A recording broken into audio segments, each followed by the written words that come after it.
क्या हिंदू धर्म में बढ़ता वीआईपी कल्चर धर्म और लोगों की आस्था के लिए खतरा बन गया है? क्या भगवान की नजर में भी कोई अमीर और गरीब हो सकता है? आज देश भर के मंदिरों में वीआईपी दर्शन का चलन हो गया है, जहां एक और अमीरों को और वीआईपी लोगों को एक झटके में भगवान के दर्शन हो जाते हैं, तो वहीं आम आदमी को घंटों लाइन में लगना पड़ता है। कई बार इन सबके चलते मंदिरों और धार्मिक स्थलों पर दुर्घटनाएं भी हो जाती हैं। हाल ही में प्रयागराज महाकुंभ में हुए हादसे ने एक बार फिर सबका ध्यान अपनी ओर खींचा है और ये फिर से सवाल खड़ा हो गया है कि धर्म में बढ़ता वीआईपी कल्चर कितना खतरनाक है। चलिए इसको समझते हैं। सबसे पहले तो बात करते हैं कि हमारे देश में वीआईपी कितने हैं। तो आपको जानकर ये हैरानी होगी कि हमारे देश में इतने वीआईपी हैं जितने तो कई देशों की जनसंख्या नहीं। भारत में वीआईपी लोगों की संख्या जानने से पहले आपको यह जानना होगा कि वीआईपी होता क्या है और आम लोगों की तुलना में इनकी हैसियत क्या होती। तो आइए इसी के साथ आगे बढ़ते हैं और जानते हैं कि वीआईपी क्या है। वीआईपी और वीवीआईपी आपने अक्सर ये शब्द सुने होंगे। वीआईपी का अर्थ होता है बहुत महत्वपूर्ण व्यक्ति, यानी कि वेरी इंपॉर्टेंट पर्सन, जबकि वीवीआईपी का अर्थ होता है बहुत ज्यादा महत्वपूर्ण व्यक्ति, यानी कि वेरी वेरी इंपॉर्टेंट पर्सन। इन लोगों के साथ अच्छा व्यवहार किया जाता है, बेहतर सुविधाएं दी जाती हैं, समारोहों में उनके लिए अलग से कुर्सी यानी कि सीट रिजर्व होती है। वहीं जहां पर वो लोग जाते हैं वहां पर अन्य आम लोगों को जाने की इजाजत तक नहीं होती। वहीं वीआईपी लोगों की सुरक्षा का भी पूरा ख्याल रखा जाता है। वहीं सैन्य व राजनीतिक क्षेत्र से संबंध रखने वाले लोगों को तो बॉडीगार्ड तक मिले हुए होते हैं। ऐसे लोग जिनकी जान को खतरा हो सकता है या फिर समाज पर उनका प्रभाव अधिक होता है, उन्हें वीआईपी की सुरक्षा दी जाती है। केंद्र के मामले में यह सुरक्षा गृह मंत्रालय देता है और राज्य के मामले में उनकी सुरक्षा राज्य सरकार तय करती है। अब ये सब हमने जान लिया है, तो हमें ये भी जानना होगा कि भारत में वीआईपी और वीवीआईपी के अंतर्गत कौन कौन से लोग आते हैं। तो वीवीआईपी के अंतर्गत राष्ट्रपति, उपराष्ट्रपति, प्रधानमंत्री, राज्यपाल, मुख्य न्यायाधीश, सुप्रीम कोर्ट और हाई कोर्ट के न्यायाधीश, राज्यसभा, लोकसभा और विधानसभाओं के अध्यक्ष, सांसद, विधायक, ये सारे वीवीआईपी के अंतर्गत आते हैं। इसके अलावा आईएएस, आईपीएस अधिकारी जो होते हैं वो भी इन्हीं के अंतर्गत आते हैं।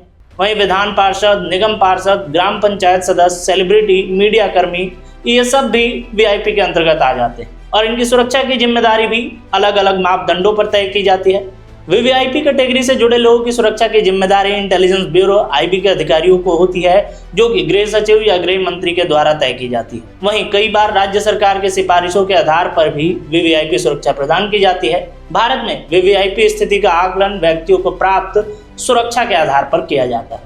इसके अलावा आपको जानकर यह भी हैरानी होगी कि भारत दुनिया का सबसे ज्यादा वीआईपी वाला देश है, यानी कि भारत में सबसे ज्यादा वीआईपी रहते हैं, जिनकी संख्या 5,80,000 होने का दावा किया जाता है।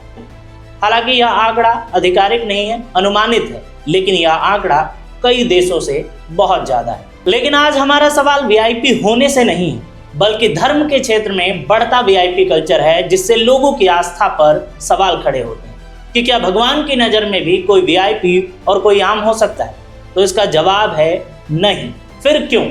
ये कैसा मंदिर है और ये कैसा दर्शन है जहां सरेआम आम दर्शनार्थी का अपमान हो रहा है? और भगवान के मंदिर में वीआईपी व्यवस्था का क्या औचित्य है? मंदिर और भगवान सबके लिए समान रूप से उपलब्ध होने चाहिए। भगवान के दरबार में सभी एक समान होने चाहिए। अगर आज प्रधानमंत्री भी मंदिर आए तो वो आम नागरिक की तरह ही दर्शन करें और उनके साथ मिलकर दर्शन करें। क्या ऐसी व्यवस्था नहीं हो सकती है? ये सोचने वाली बात है कि अगर भगवान सब देख रहे हैं तो मंदिर में क्या भगवान वीआईपी दर्शन करने वालों पर विशेष कृपा बरसाएंगे? लेकिन ये सारे सवाल तब उठते हैं जब इन वीआईपी लोगों के कारण आम लोगों को दिक्कतें होती हैं, उन्हें अव्यवस्था का सामना करना पड़ता है, उन्हें भगदड़ों में कुचला जाता है और उनकी जान तक चली जाती है। लेकिन जैसे हर सिक्के के दो पहलू होते हैं, ठीक वैसे ही इसका एक पक्ष तो ये भी है कि जो वीआईपी लोग होते हैं उनको पब्लिक में जाने से कई सारी चीज़ों का खतरा होता है, और अगर वो सभी लोगों के साथ दर्शन करेंगे तो हो सके कि अव्यवस्था और बिगड़ जाए।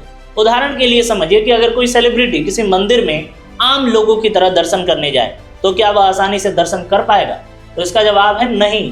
क्योंकि अक्सर ये देखने को मिलता है कि जिन लोगों का प्रभाव समाज में ज़्यादा होता है, जिनसे लोग मिलना चाहते हैं, जिनसे लोग बातें करना चाहते हैं, अगर वो आम लोगों के साथ ही जाएंगे दर्शन के लिए तो हो सके कि अव्यवस्था ज़्यादा बिगड़ जाए। और ये हमें कई सारे सेलिब्रिटी के साथ देखने को भी मिलता है। इसलिए वीआईपी व्यवस्था भी जरूरी हो जाती है, क्योंकि उन व्यक्तियों का ज़्यादा प्रभाव होता है और अगर वो सबके साथ जाएंगे तो निश्चित तौर पर दिक्कतें आएंगी।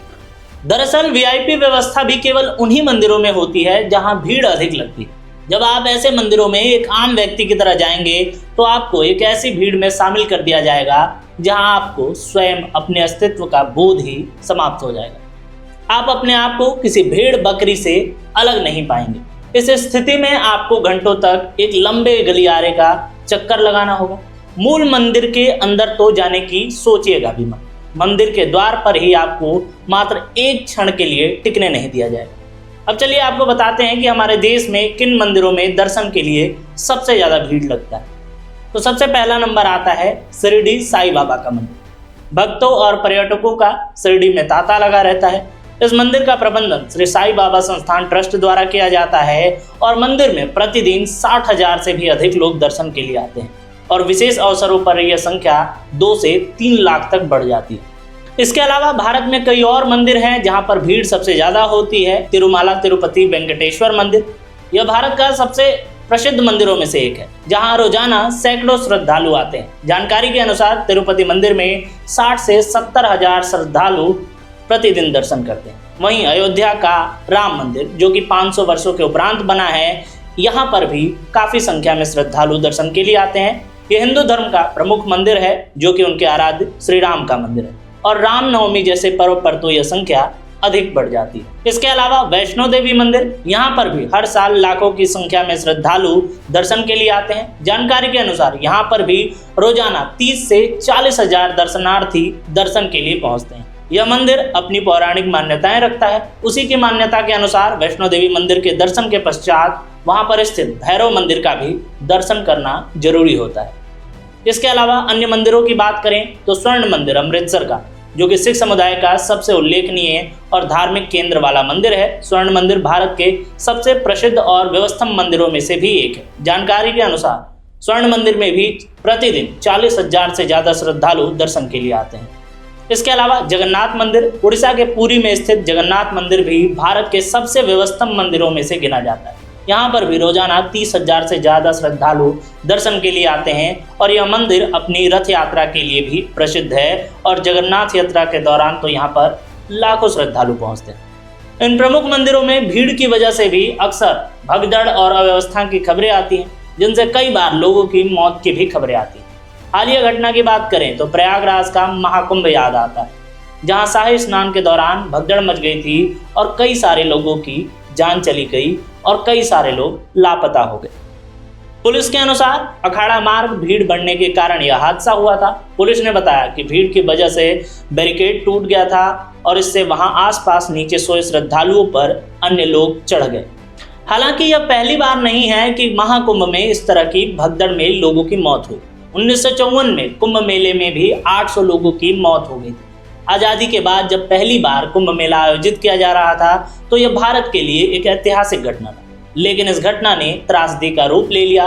3 फरवरी 1954, जो कि तब इलाहाबाद था, अब प्रयागराज है, महाकुंभ में मौनी अमावस्या के अवसर पर बड़ी संख्या में श्रद्धालु आए थे, जिसमें भगदड़ मच गई और 800 लोग नदी में डूब कर मर गए। इसके अलावा 1986 हरिद्वार कुंभ में भी भगदड़ मच गई थी।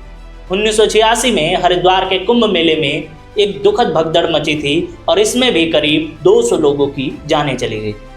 यह अराजकता तब फैली जब तत्कालीन उत्तर प्रदेश के मुख्यमंत्री वीर बहादुर सिंह कई राज्यों के मुख्यमंत्रियों और सांसदों के साथ हरिद्वार पहुंचे थे। जब पुलिसकर्मियों ने आम लोगों को नदी किनारे जाने से रोका तो भीड़ बेचैन हो गई, बेकाबू हो गई और उससे एक जानलेवा भगदड़ मच गया, जिसमें 200 लोगों की जान चली गई। इसके अलावा हम महाकुंभ के इतिहास को जान। महाराष्ट्र के नासिक में भगदड़ मच गई थी, जहां पर दर्जनों लोग मारे गए थे। पवित्र स्नान के दौरान गोदावरी नदी पर एकत्र हुए लोगों में भगदड़ मच गई थी।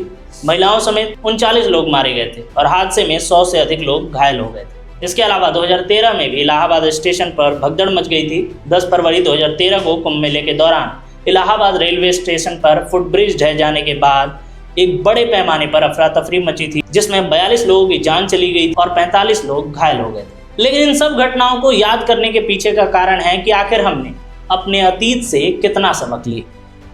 हम सभी जानते हैं कि जब कभी इस प्रकार का आयोजन होगा जिसमें करोड़ों की संख्या में लोग आएंगे, तो उसमें थोड़ी बहुत अव्यवस्था जरूर होगी, लेकिन यह अव्यवस्था किसी के मौत का कारण नहीं बननी चाहिए। यह सवाल कि धर्म में वीआईपी कल्चर कितना उचित है, केवल अव्यवस्था का नहीं है, बल्कि आस्था और समानता का भी है। भगवान के दरबार में हर व्यक्ति समान होना चाहिए, क्योंकि आस्था ना धन देखती है ना पद, लेकिन साथ ही बड़ी हस्तियों की सुरक्षा और भीड़ प्रबंधन की भी उतनी ही जिम्मेदारी है, जिससे संतुलन बना रखे। अगर हम इतिहास से कुछ सीख सकते हैं तो वह यह है कि अव्यवस्था और भीड़ भाड़ की वजह से कई दर्दनाक हादसे हुए। इन घटनाओं से हमें यह समझना होगा कि व्यवस्था ऐसी हो जो सभी को समान अवसर दे, साथ ही सुरक्षा और सुविधा का भी ध्यान रखा जाए। हमें मिलकर इस बात पर विचार करना होगा कि मंदिरों में वीआईपी दर्शन की परंपरा कैसे संतुलित बनाई जाए, ताकि आम श्रद्धालु अपने आप को अपमानित महसूस ना करें और साथ ही किसी के आस्था पर भी चोट ना पहुंचे। सरकार और मंदिर प्रशासन को इस पर ठोस कदम उठाने चाहिए, ताकि भीड़ नियंत्रित की जा सके और बेहतर व्यवस्था दी जा सके, जिससे भविष्य में किसी भी अनहोनी से बचा जा सके। आखिर में भगवान के दरबार में हर भक्त एक समान होना चाहिए। यह सिर्फ एक सामाजिक मुद्दा नहीं है, बल्कि हमारी आस्था और धर्म की मूल भावना पर भी सवाल है। अगर हम सच में धार्मिक हैं तो हमें यह सुनिश्चित करना होगा कि भगवान के दर्शन पर किसी का भी विशेष अधिकार नहीं है, बल्कि हर श्रद्धालु एक समान, एक सहज रूप में भगवान का दर्शन कर सके।